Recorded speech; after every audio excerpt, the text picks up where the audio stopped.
My Gavanan, everyone, welcome back to my channel. And I have some very exciting news in regards to the Tia Eldalieva, the Elven Spiritual Path.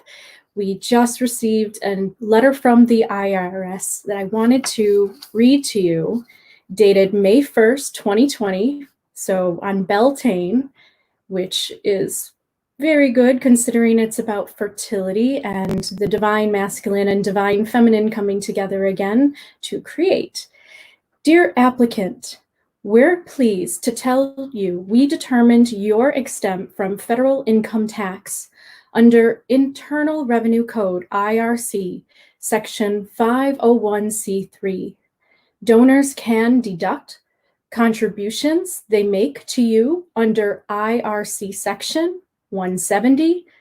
You're also qualified to receive tax-deductible bequests, devices, transfers, or gifts under Section 2055, 2106, or 2522.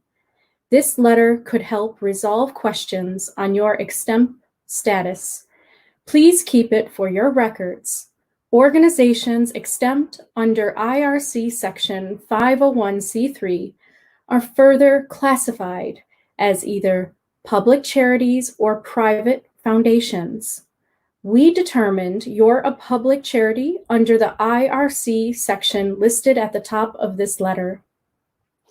If we indicated at the top of this letter that you're required to file Form 990-990-EZ 990N, our records show you're required to file an annual information return, Form 990 or Form 990EZ, or electronic notice, Form 99N, the e-postcard.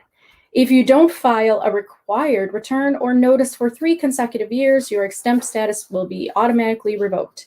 If we indicated at the top of this letter that an addendum applies, the enclosed is an integral part of this letter.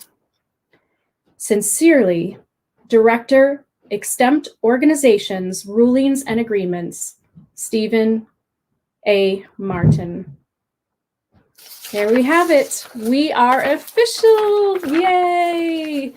And what I wanted to do was to read to you the actual bylaws that we sent to the government to show you the purposes and our prerogatives of the Elven Spiritual Path and Sanctuary Charitable Trust. And I will also read you the Elven Spiritual Path Statement of Faith, which is 14 articles, and that will give you indication if it's something that you can follow in your heart, if it's something that you want to belong to, if it's something that you just want to help support us in and you want to donate and you want to receive tax exemption from that donation. We have an EIN number for you as well.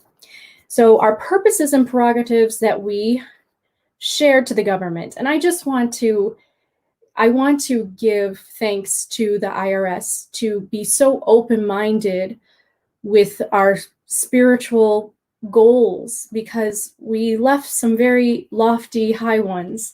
And this gives me a whole new perspective on the government and if they are really trying to stop progress or not.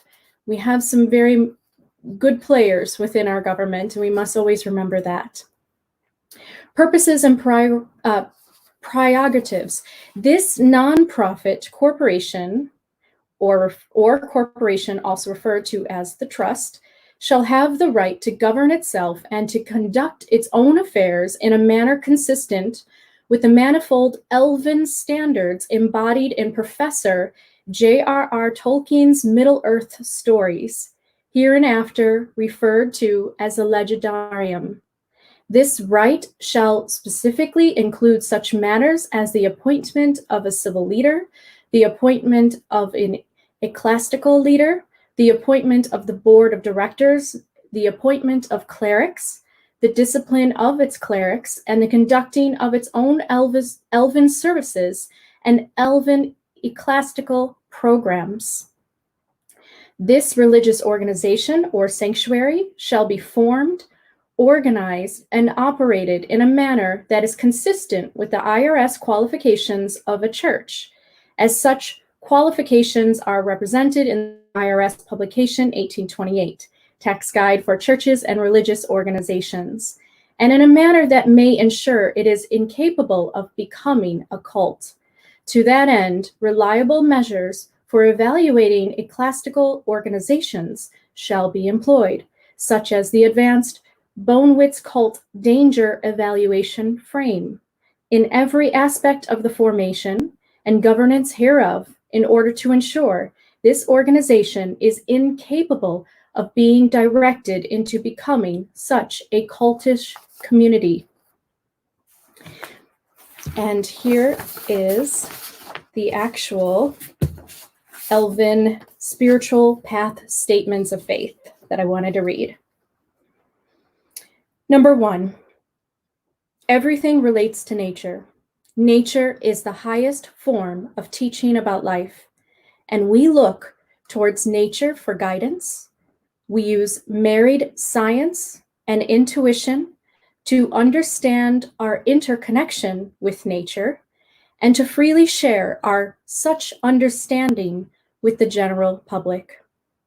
Number 2, we harm none intentionally, as understanding our interconnection and our free will to create what makes us authentically happy in self-sovereignty without impeding on the will of others. Number 3, we see all religions as spiritual pathways with some version of higher truth. And in our hearts, we recognize our collective spiritual unity and interdependence above all other opinions and differences we may hold.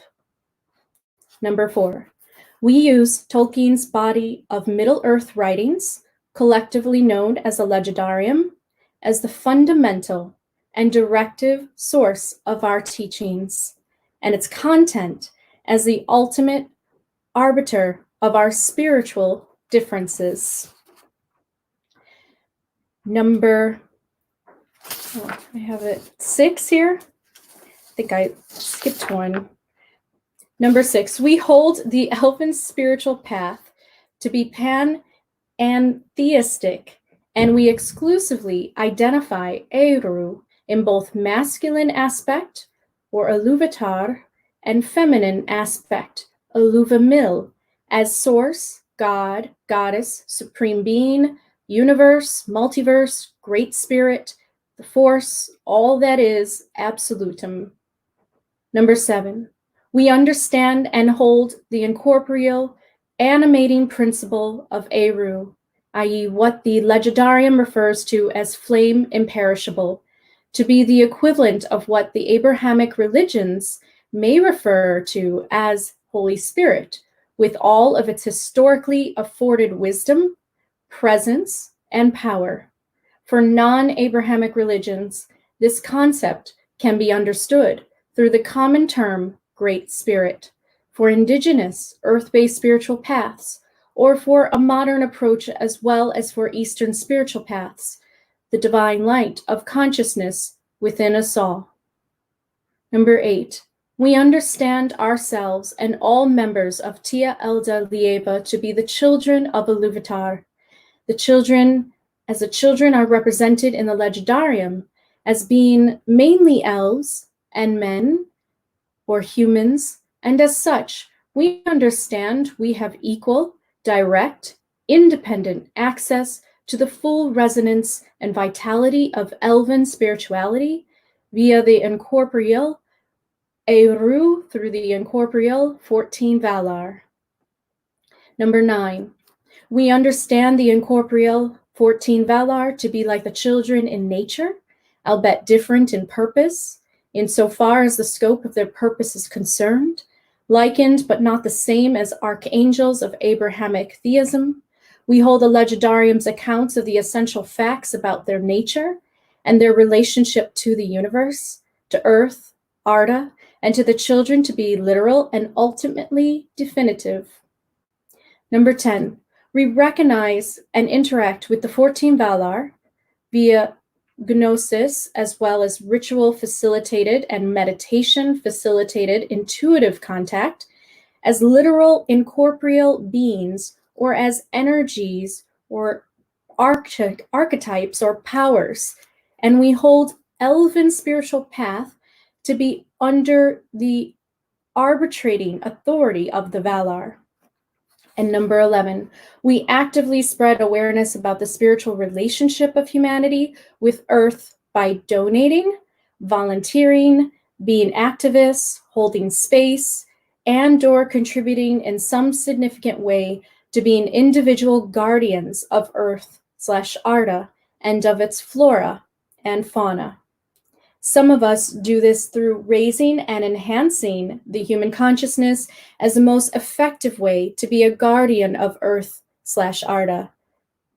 Number 12, by example, showing our way is one of peace and harmony and recognition of the divine light within. We serve as objective mediators between conflicts of this world by thusly mediating conflicts that may arise between those whom we may be amongst.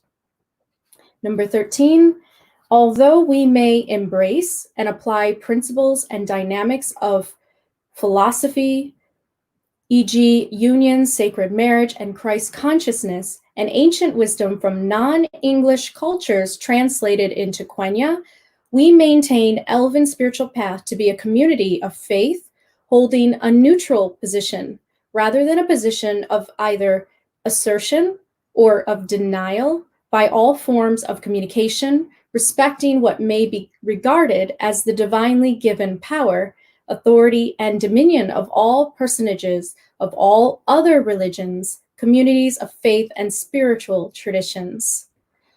Number 14, from around the world, we come together as an elven voice of wisdom for other souls, and we accept all souls to our path to walk with us, regardless of race, ethnicity, age, at and beyond the age of emancipation, or with documented parental guardian approval for persons under such age of the, where is it here? I'm on to the next. Concepts of elvenness, alone or in conjunction with other factors and belief, is more sufficient to be part of our extended community.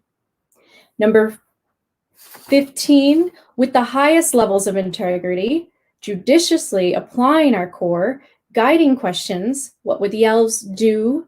What would the elves say? We strive to express ourselves as elves in this world with accordant ethics, morals, spiritual belief structure, and what may be aligned with elven cultural mannerisms in order to spread the awareness of what we have discovered together about union, harmony, and the vital and dynamic relationship between Eru, the 14 Valar, and all sentient beings via in the context of the elven spiritual path. And that is it. So we had an updated one, but this was the one that I had, but it is pretty close to the one we sent to the IRS. So there you have it. How incredible that the government would be able to understand what we were doing and not see it as something that might be something that they couldn't accept into being an established spiritual organization. But they did. So with that, I will celebrate with you all. Cheers. I'm so happy. This is a whole new beginning, a whole new start. We are looking to partner with people. We are looking to build the very first Elven Sanctuary. So please get in touch with us in any way that you can. We have our website you can look us up at in the description. I will put the links of how to find out more about our organization, but that gives you the general idea. We truly embrace anyone who wants to walk with us on this path and wants to take part in a community that can look at the world and each other from an objective eye that the elves represented in Middle Earth, and can be counselors or mediators and peacemakers and bring what has been broken back together again. And we are very happy to be able to have this on earth for everyone. And this is something, a little bit of old wisdom that is just coming back in a new form. So yay! And Laita, which means blessings in Quenya. And I cannot wait to just see what happens and what further develops. But I do have to go. I have a interview on Nightshade's YouTube channel that I will be talking more about the Elven Spiritual Path. And he has lots of questions for me. And I am so excited because now I can tell him that we are official. And yes, you can start to join us and follow us. So get in touch with us. We are on Facebook. You can find the group there, the Elven Spiritual Path. And then from there, we will welcome and open up the private group, and it will become more public then. And so we are so happy to have this new beginning with you in 2020 on Beltane, May 1st. That was when the letter was actually officially dated. So we take that as a good sign. So Hananle for watching, which means thank you in Elvish for those of you who are new and just jumped on because you were interested in learning more about this. And I cannot wait to talk more about this and really start up the Elven Light University. So take care, everyone, and Namarie.